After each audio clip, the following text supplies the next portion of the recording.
આપણે પદ્મપુરાણની 5મા દિવસની કથાનો આરંભ કરીએ. રૂકમેશુ, પૃથુકૃમ, જયામગ, પરિગ અને હરિ આ 5 પુત્ર હતા, જે મહાબળવાન અને પરાક્રમી હતા. તેમનામાંથી પરિગ અને હરિને તેમના પિતાએ વિદેહ દેશના રાજ્ય પર અભિષિક્ત કર્યા. રૂકમેશુ રાજા થયા અને પૃથુરુક્મ તેમને આધીન થઈને રહેવા લાગ્યા. તે બંનેએ મળીને પોતાના ભાઈ જયામગને ઘરમાંથી કાઢી મૂક્યો. જયામગ વૃક્ષવાન પર્વત પર જઈને જંગલના ફળ મૂળથી નિર્વાહ કરીને ત્યાં રહેવા લાગ્યો. જયામગની પત્ની શૈબ્યા સતી સાધ્વી સ્ત્રી હતી. તેણે વિદર્ભ નામના પુત્રને જન્મ આપ્યો. વિદર્ભના 3 પુત્ર થયા, ક્રથ, કૌશિક અને લોમપાદ.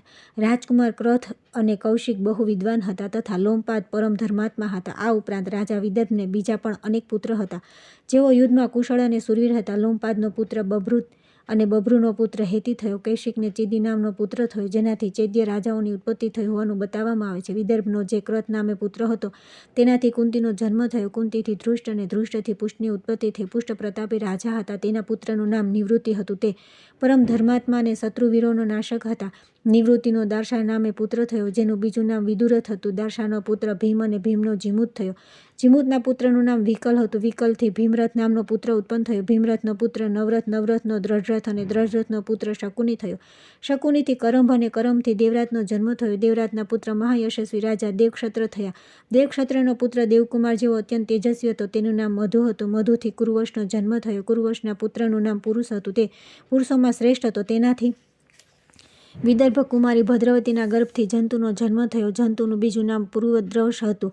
જંતુની પત્નીનું નામ વિત્રકી હતું. તેના ગર્ભથી સત્વગુણ સંપન્ન સાત્વની ઉત્પત્તિ થઈ, જેઓ સાત્વવંશની કીર્તિનો વિસ્તાર કરનારા હતા. સત્વગુણ સંપન્ન સાત્વથી તેમની પત્ની કૌશલ્યાએ ભજમાન, દિવ્ય રાજા, દેવાધ્રુક, અંધક, મહાભોજ અને વૃષ્ણિ નામના પુત્રોને ઉત્પન્ન કર્યા. એમનાથી 4 વંશોનો વિસ્તાર થયો. તેમનું વર્ણન સાંભળો. ભજમાનની પત્ની સંજય કુમારી સૃજ્યાના ગર્ભથી ભાજ નામનો પુત્ર થયો. ભાજથી ભાજકોનો જન્મ થયો. ભાજને 2 પત્નીઓ હતી. તે બંનેએ ઘણા પુત્ર ઉત્પન્ન કર્યા. તેમના નામ છે વિનય, કરુણ અને વૃષ્ણિ. તેમાં વૃષ્ણિ શત્રુઓના નગર ઉપર વિજય પ્રાપ્ત કરનાર હતા. ભાજ અને તેમના પુત્ર બધા ભાજક નામે પ્રસિદ્ધ થયા, કેમ કે ભાજમાનથી એમની ઉત્પત્તિ થઈ હતી. દેવાવૃતથી બભ્રુ નામના પુત્રનો જન્મ થયો, જે બધા ઉત્તમ ગુણોથી સંપન્ન હતો. પુરાણોના જ્ઞાતા વિદ્વાન પુરુષો મહાત્મા દેવાવૃતના ગુણોની પ્રશંસા કરતા આ વંશ વિશે આ પ્રમાણે પોતાના ઉદ્ગાર પ્રગટ કરે છે. દેવાવૃત દેવતાઓ જેવા છે અને બભ્રુ સમસ્ત મનુષ્યોમાં શ્રેષ્ઠ છે. દેવાવૃત અને બભ્રુની ઉપદેશથી 76,000 માનવો મોક્ષને પ્રાપ્ત થઈ ચૂક્યા છે. બભ્રુથી ભોજનો જન્મ થયો, જે યજ્ઞ, દાન અને તપસ્યામાં ધીર, બ્રાહ્મણ ભક્તો, ઉત્તમ વ્રતોનું દ્રઢતાપૂર્વક પાલન કરનારા, રૂપવાન, મહા તેજસ્વી હતા.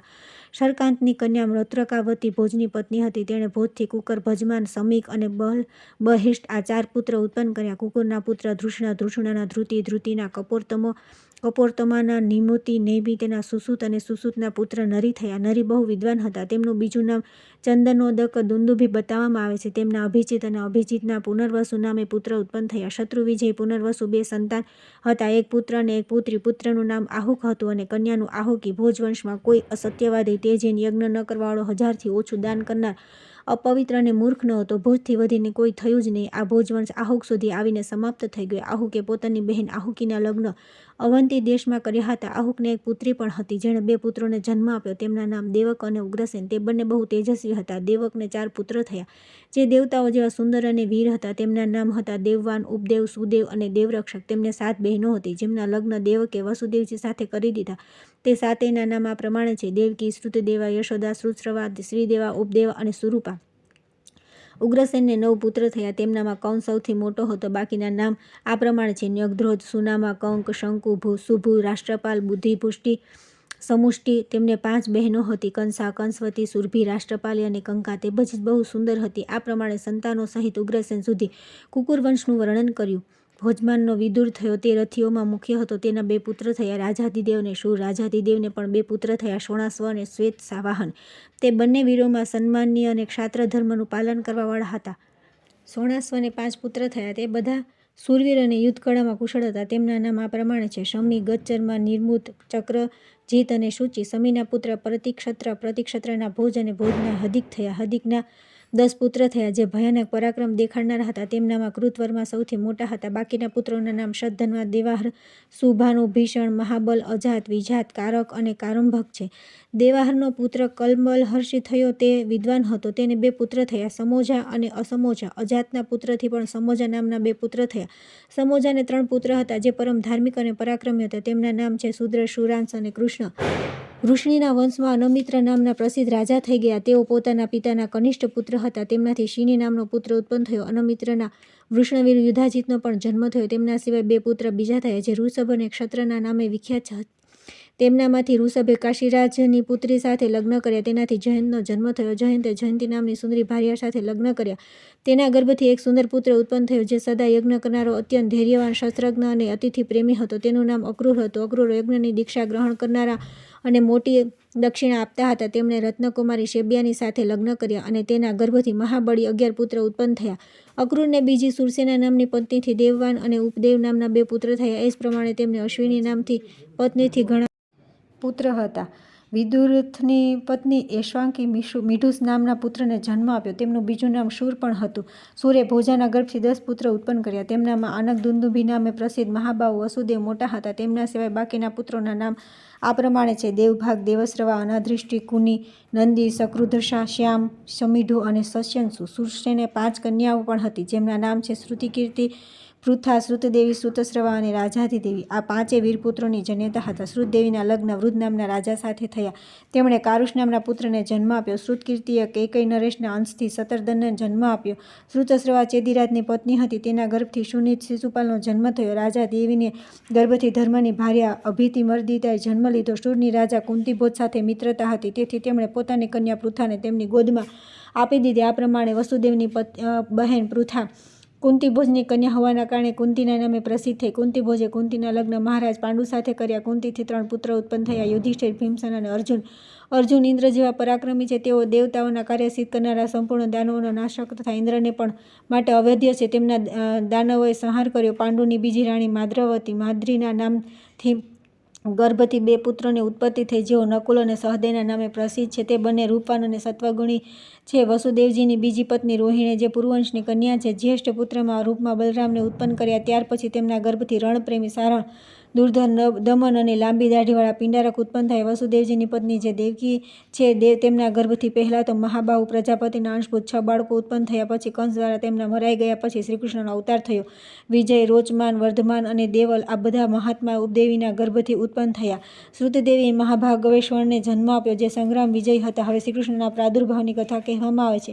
જે શ્રીકૃષ્ણના જન્મ અને વૃદ્ધિની કથાનું દરરોજ પઠન શ્રવણ કરે છે, તે તમામ પાપોથી મુક્ત થઈ જાય છે. પૂર્વકાળમાં જે પ્રજાઓના સ્વામી હતા, તેઓ જ મહાદેવ શ્રીકૃષ્ણ લીલાને માટે આ સમયે મનુષ્યમાં અવતીર્ણ થયા છે. પૂર્વ જન્મમાં દેવકી અને વસુદેવજીએ તપસ્યા કરી હતી. તેના પ્રભાવથી વસુદેવજી દ્વારા દેવકીના ગર્ભથી ભગવાનનો પ્રાદુર્ભાવ થયો. તે સમયે તેમના નેત્ર કમળ જેવા શોભાયમાન હતા. તેમને 4 ભુજાઓ હતું. તેમનું દિવ્ય રૂપ મનુષ્યના મનને મોહી લેનારું હતું. શ્રીવત્સી, ચિહ્નિત તથા શંખચક્ર અને વગેરે આયુધિથી યુક્ત ભગવાનના વિગ્રહને જોઈને વસુદેવજી બોલ્યા કે, હે પ્રભુ, આ રૂપને છુપાવી દો. હું કંસથી ભયભીત છું, તેથી આમ કહું છું. તેમણે મારા 6 પુત્રોને, જે જોવામાં બહુ સુંદર હતા, મારી નાખ્યા છે. વસુદેવજીની વાત સાંભળીને ભગવાને પોતાના દિવ્ય રૂપને છુપાવી લીધું. પછી ભગવાનની આજ્ઞા લઈને વસુદેવજી તેમને નંદના ઘરે લઈ ગયા અને નંદગોપને આપીને બોલ્યા કે, તમે આ બાળકની રક્ષા કરજો, કેમ કે આ બાળક દ્વારા સંપૂર્ણ યાદવનું કલ્યાણ થશે. દેવકીના આ બાળક જ્યાં સુધી કંસનો વધ નહીં કરે, ત્યાં સુધી આ પૃથ્વીનો ભાર વધારનારા મંગળમય ઉપદ્રવો થતા રહેશે. પૃથ્વી પર જેટલા દુષ્ટ રાજા છે, તે બધાનો આ સંહાર કરશે. આ બાળક સાક્ષાત ભગવાન છે. આ ભગવાન કૌરવ પાંડવોના યુદ્ધમાં સંપૂર્ણ ક્ષત્રિયોના એકત્રિત થતા અર્જુનના સારથી બનશે અને પૃથ્વીને ક્ષત્રહીન કરીને તેનું ઉપભોગ અને પાલન કરશે અને અંતમાં સમસ્ત યદુવંશને દેવલોકમાં પહોંચાડશે. ભીષ્મે પૂછ્યું કે, હે બ્રહ્મના વાસુદેવ કોણ હતા? યશસ્વીની દેવી કોણ હતા? તથા આ નંદગોપ અને તેમના પત્ની મહાવ્રતા યશોદા કોણ હતા? જાણે બાળરૂપે ભગવાનને જન્મ આપ્યો અને જેણે તેનું લાલન પાલન કર્યું, તે બંને સ્ત્રીઓનો પરિચય આપો. પુલત્ય બોલ્યા કે, હે રાજન, વસુદેવજી પૂર્વ કશ્યપ છે અને તેમના પત્ની દેવકી અદિતિ છે. કશ્યપ બ્રહ્માજીનો અવતાર છે અને અદિતિ પૃથ્વીનો. એ જ પ્રમાણે દ્રોણ નામના વસુજ નંદગોપના નામે પ્રસિદ્ધ થયા છે. તેમના પત્ની ધરા, યશોદા, દેવકી દેવીએ પૂર્વજન્મમાં અજન્મા પરમેશ્વર પાસે જે કામના કરી હતી, તેમની તે ઈચ્છા ભગવાન શ્રીકૃષ્ણે પૂરી કરી. યજ્ઞોના અનુષ્ઠાન બંધ થઈ ગયા હતા. ધર્મ નષ્ટ થઈ રહ્યો હતો. આવી સ્થિતિમાં ધર્મની સ્થાપના અને પાપી અસુરોનો સંહાર કરવા માટે ભગવાન વિષ્ણુ વૃષણી વંશમાં પ્રગટ થયા છે. રૂકમણી, સત્યભામા, નગ્નજીતની પુત્રી સત્યા, સુમિત્રા, શેબ્યા, ગાંધાર, રાજકુમારી, લક્ષ્મણા, સુભીમા, મંદરરાજકુમારી, કૌશલ્યા અને વિરજા વગેરે 16,000 દેવીઓ શ્રીકૃષ્ણની પત્નીઓ છે. રૂકમણીએ 10 પુત્ર ઉત્પન્ન કર્યા. તે બધા યુદ્ધકર્મમાં કુશળ છે. તેમના નામ આ પ્રમાણે છે: મહાબલી, પ્રદ્યુમ્ન, રણશૂર, ચારુદેવ, સુચારુ, ચારુભદ્ર, સદશ્વ, હસ્વ, ચારુગુપ્ત, ચારુદેહ, ચારુક અને ચારુહાસ. આ બધામાં પ્રદ્યુમ્ન મોટા હતા અને ચારુહાસ સૌથી નાના હતા. રૂકમણી એક કન્યાને પણ જન્મ આપ્યો હતો, જેનું નામ ચારુમતી છે. સત્યભામાથી ભાનુ, ભીમરથ, ક્ષણ, રોહિત, દીપ્તિમાન, તામ્રબંધ અને જલંધ આ 7 પુત્ર ઉત્પન્ન થયા. આ સાતેની એક નાની બહેન પણ છે. જામવતીના પુત્ર સામ થયા, જે બહુ સુંદર છે. એ 16 શાસ્ત્રના પ્રણેતા તથા પ્રતિમા અને મંદિરના નિર્માતા છે. મિત્રવિંદે સુમિત્ર અને ચારુમિત્ર અને મિત્રવિંદને જન્મ આપ્યો. મિત્રબાહુ અને સુનીત વગેરે સત્યના પુત્ર છે. આ પ્રમાણે શ્રીકૃષ્ણના હજારો પુત્ર થયા.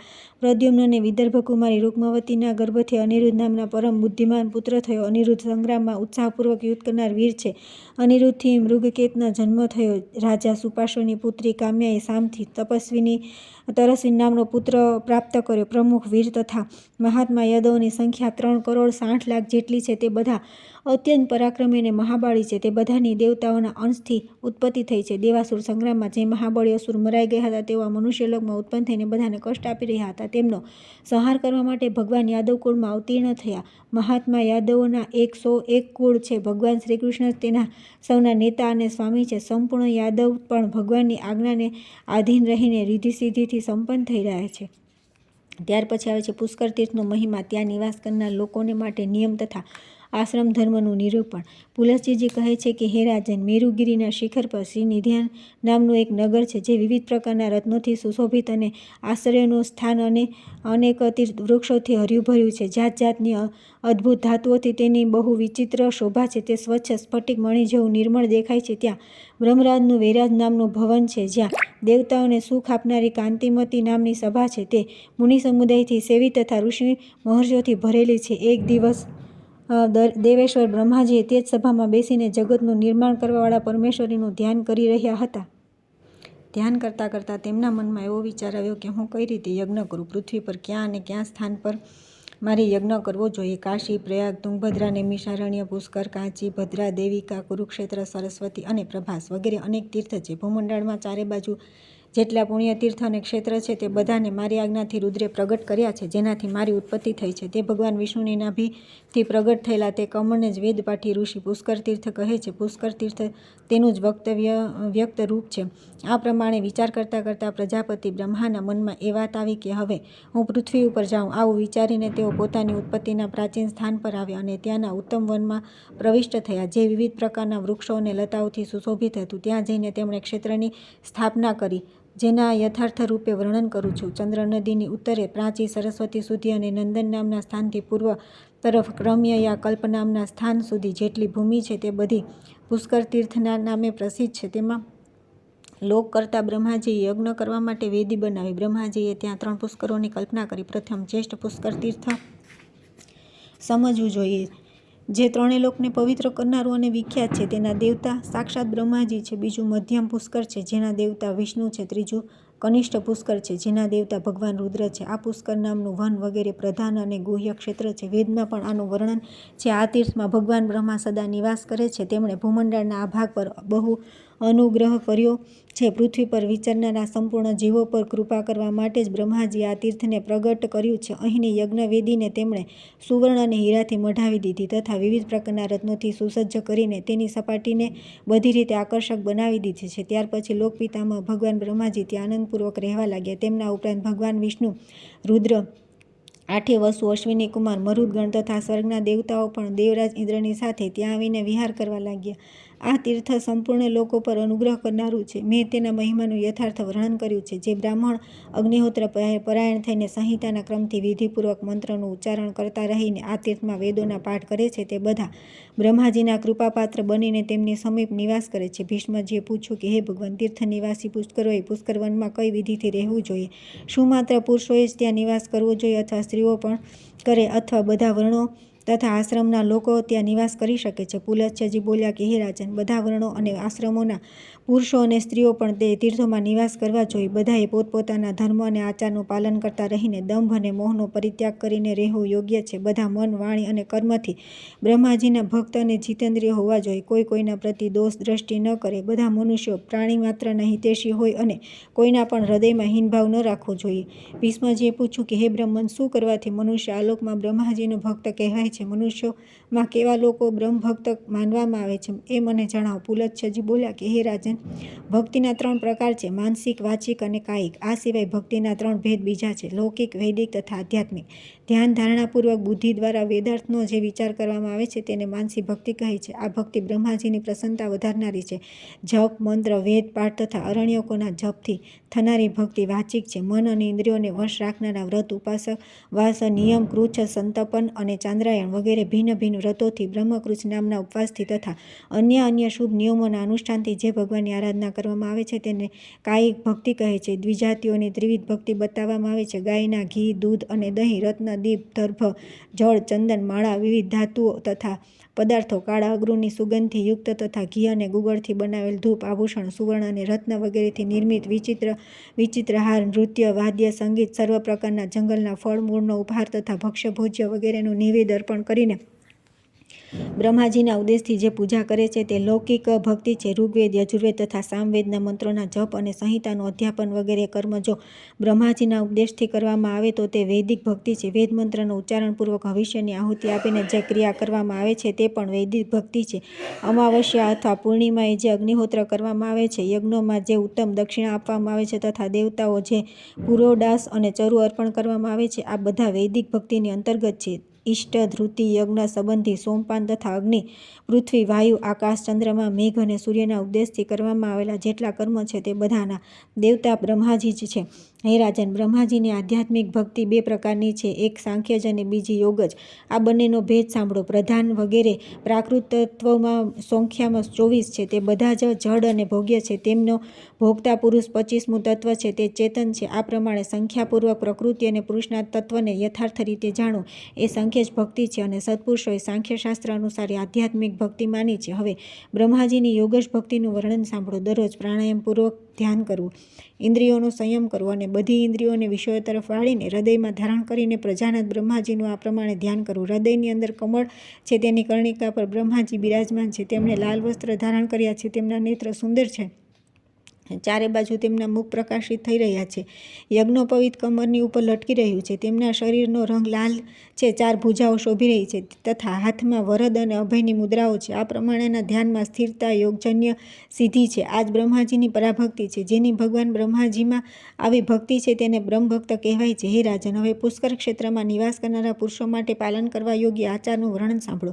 પૂર્વકાળમાં જ્યારે વિષ્ણુ વગેરે દેવતાઓનો ત્યાં સમાગમ થયો હતો તે સમયે સૌની ઉપસ્થિતિમાં બ્રહ્માજીએ પોતે ક્ષેત્ર નિવાસીઓના કર્તવ્યને વિસ્તારથી બતાવ્યું હતું. પુષ્કર ક્ષેત્રમાં નિવાસ કરનારાઓ માટે ઉચિત છે કે તેમણે મમતા અને અહંકારને પાસે ન આવવા દેવા. આસક્તિ અને સંગ્રહ વૃત્તિનો પરિત્યાગ કરવો. બંધુ બાંધવો પ્રત્યે પણ તેમની આસક્તિ ન રહેવી જોઈએ. તેઓ ઢેફું, પથ્થર અને સુવર્ણને સમાન સમજે. દરરોજ વિવિધ પ્રકારના શુભ કર્મ કરતા રહીને પ્રાણી માત્રને અભયદાન આપે. નિત્ય પ્રાણાયામ અને પરમેશ્વરનું ધ્યાન કરે. જપ દ્વારા પોતાના અંતઃકરણને શુદ્ધ કરે. યતિ ધર્મના કર્તવ્યોનું પાલન કરે. સાંખ્ય યોગની વિધિને સમજે તથા સંપૂર્ણ સંશયોનું નિવારણ કરીને બ્રહ્મનો બોધ પ્રાપ્ત કરે. ક્ષેત્ર નિવાસી બ્રાહ્મણ આવા જ નિયમથી રહીને ત્યાં યજ્ઞ કરે છે. હવે પુષ્કર વનમાં મૃત્યુને પ્રાપ્ત થનારા લોકોને જે ફળ મળે છે તે સાંભળો. તે લોકો અક્ષય બ્રહ્મ સાયુજ્યને પ્રાપ્ત થાય છે, જે અન્ય માટે સર્વથા દુર્લભ છે. તેમને તે પદની પ્રાપ્તિ થાય છે જ્યાં જઈને પુનઃ મૃત્યુને પ્રાપ્ત થનારા જન્મ લેવો પડતો નથી. તેઓ પુનરાવૃત્તિના પથનો પરિત્યાગ કરીને બ્રહ્મ સંબંધી પરાવિદ્યામાં સ્થિત થઈ જાય છે. ભીષ્મજીએ કહ્યું કે હે બ્રહ્મન, પુષ્કર તીર્થમાં નિવાસ કરનારી સ્ત્રીઓ, મલેચ્છ, શૂદ્ર, પશુ, પક્ષી, મૂંગા, મૃગ, ગુંગા, જળ, અંધ તથા બહેરા પ્રાણી જે તપસ્યા અને નિયમોથી દૂર છે તે બધા કઈ ગતિને પ્રાપ્ત થાય છે એ જણાવવાની કૃપા કરો. પુલત્સ્યજી બોલ્યા કે હે ભીષ્મ, પુષ્કર ક્ષેત્રમાં મૃત્યુ પામનાર મલેચ્છ, શૂદ્ર, સ્ત્રી, પશુ, પક્ષી અને મૃગ વગેરે બધા પ્રાણીઓ બ્રહ્મલોકને પ્રાપ્ત થયા છે.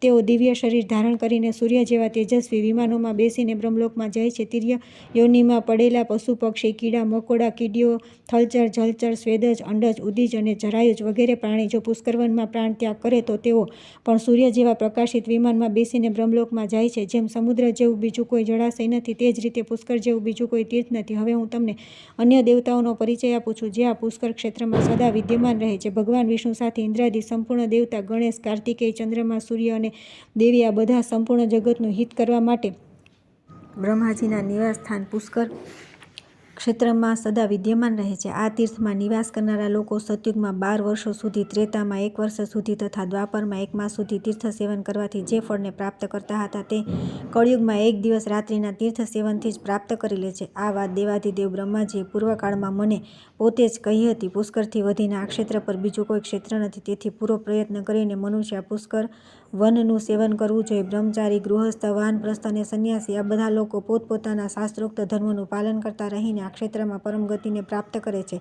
ધર્મ અને અર્થ તત્વના જ્ઞાતા પુરુષે પોતાના આયુષ્યનો ચતુર્થાંશ સમય પરનિંદાથી બચીને બ્રહ્મચર્યનું પાલન કરતા રહીને ગુરુ અથવા ગુરુપુત્રની સમીપ નિવાસ કરવો જોઈએ તથા ગુરુની સેવામાં જે સમય બચે તેમાં અધ્યયન કરે, શ્રદ્ધા અને આદરપૂર્વક ગુરુનો આશ્રય લે, ગુરુના ઘરમાં નિવાસ કરે, ત્યારે ગુરુના શયન કર્યા પછી સૂવે અને તેમના ઉઠતા પહેલાં ઉઠી જાય. શિષ્યએ કરવા યોગ્ય જે કંઈ સેવા કાર્ય હોય તે બધા પૂરા કર્યા પછી જ ગુરુની સમીપ ઊભા રહેવું જોઈએ. તે સદા ગુરુનો કિંકર થઈને સર્વ પ્રકારની સેવા કરે, બધા કાર્યોમાં કુશળ હોય, પવિત્ર, કાર્યદક્ષ અને ગુણવાન બને, ગુરુને પ્રિય લાગે તેવો ઉત્તર આપે, ઇન્દ્રિયોને જીતીને શાંત ભાવે ગુરુ તરફ જોઈએ, ગુરુથી પહેલાં ભોજન અને જલપાન ન કરે, ગુરુ ઊભા હોય તો શિષ્ય બેસવું નહીં, તેમના સૂતા પહેલાં શયન પણ ન કરવું, ઉતાન હાથોથી ગુરુના ચરણનો સ્પર્શ ન કરવો, તે ગુરુના જમણા પગને પોતાના જમણા હાથે અને ડાબા પગને ડાબા હાથે ધીરે ધીરે દબાવે અને આ પ્રમાણે પ્રણામ કરીને ગુરુને કહે કે હે ભગવાન, મને ભણાવો. પ્રભુ, આ કાર્ય મેં પૂરું કરી લીધું છે અને આ કાર્યને હું હમણાં કરીશ.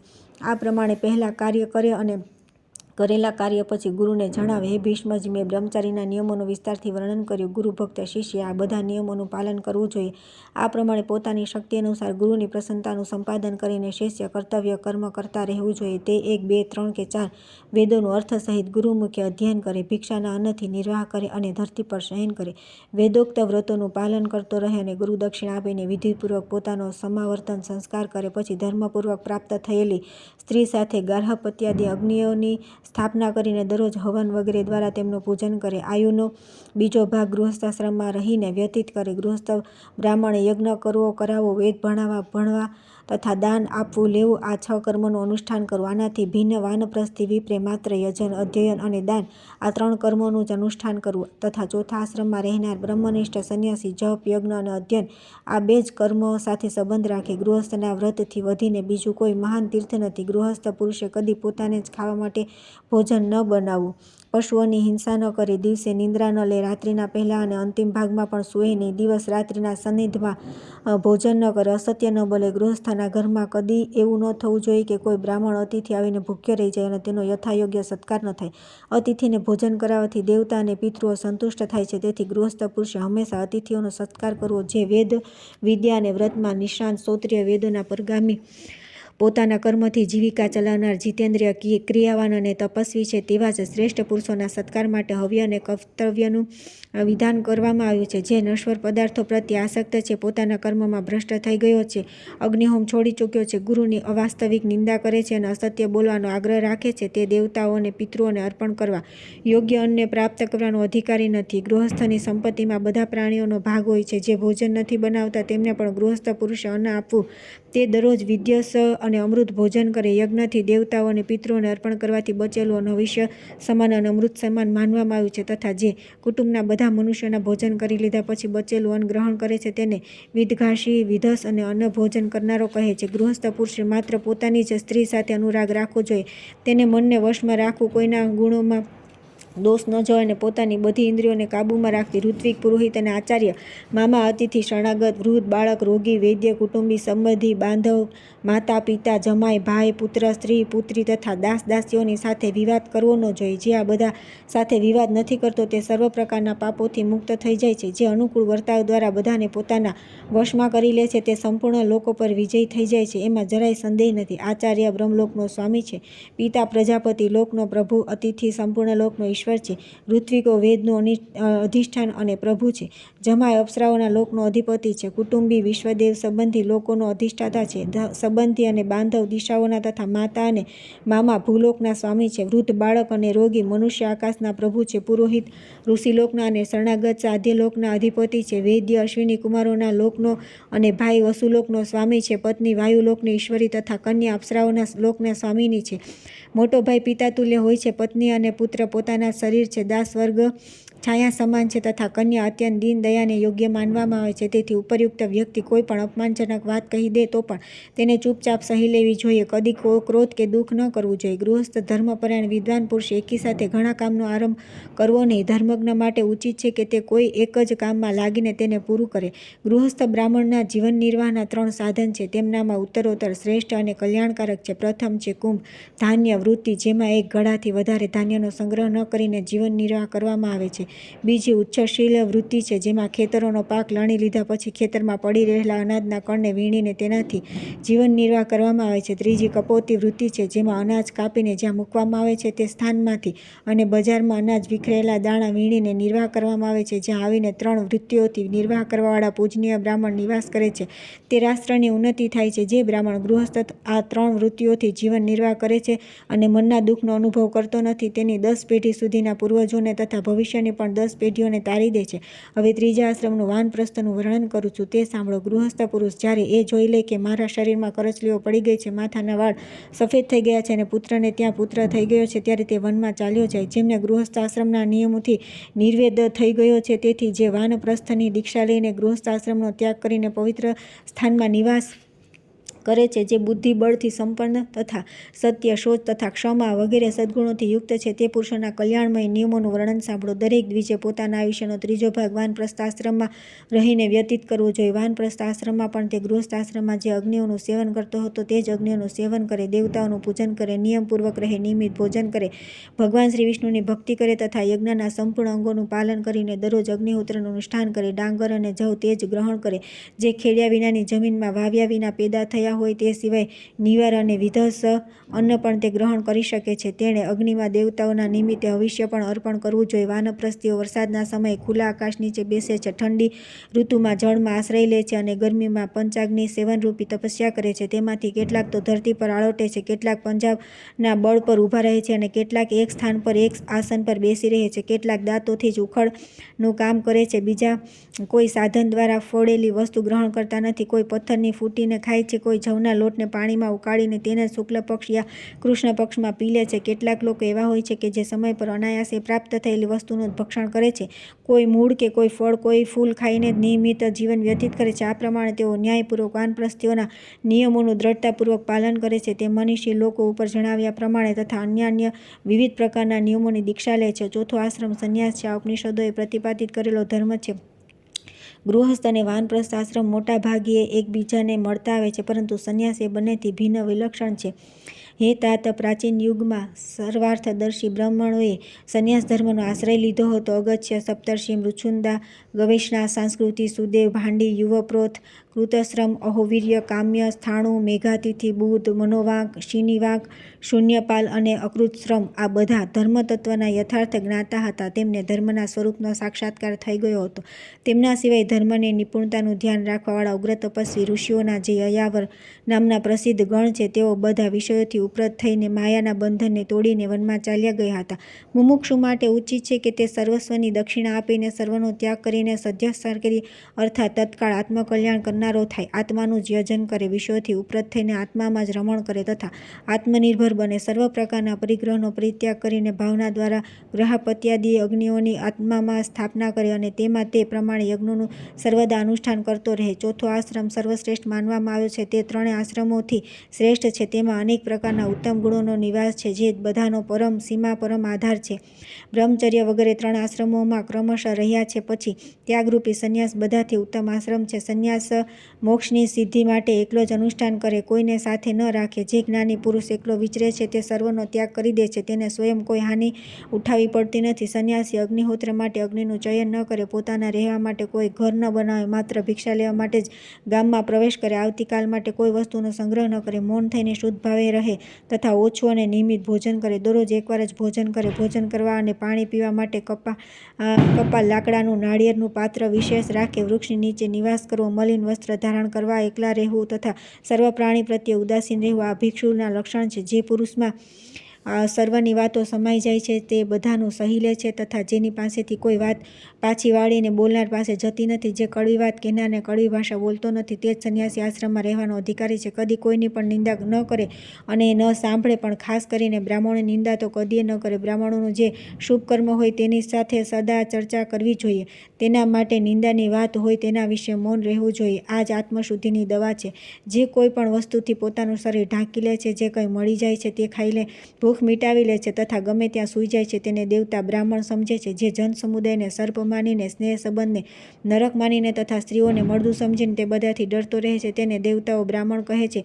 જે માન કે અપમાન ન થાય તો પણ પોતે હર્ષ અથવા ક્રોધને વશ થતો નથી, તેને દેવતાઓ બ્રાહ્મણ કહે છે. જે જીવન અને મૃત્યુ માટે અભિનંદન ન કરીને સદા કાળની પ્રતીક્ષા કરતો રહે છે, તેને દેવતા બ્રાહ્મણ માને છે. જેનું ચિત્ત રાગ દ્વેષાદિથી વશ થતું નથી, જે ઇન્દ્રિયોને વશમાં રાખે છે તથા જેની બુદ્ધિ પણ દૂષિત થતી નથી, તે મનુષ્ય સર્વ પાપોથી મુક્ત થઈ જાય છે. જે તમામ પ્રાણીઓથી નિર્ભય છે તથા સર્વ પ્રાણી જેનાથી ભય માનતા નથી, તેવા દેહાભિમાની મુક્ત પુરુષને ક્યાંય પણ ભય હોતો નથી. જેમ હાથીના પદ્મચિહ્નમાં સમસ્ત પદચારી જીવોના પદચિહ્ન સમાઈ જાય છે તથા જે રીતે સંપૂર્ણ જ્ઞાન ચિત્તમાં લીન થઈ જાય છે, તે જ પ્રમાણે બધા ધર્મ અને અર્થ અહિંસામાં લીન રહે છે. હે રાજન, જે હિંસાનો આશ્રય લે છે તે સદા મરેલા જેવો છે. આગળની કથા આવતીકાલ.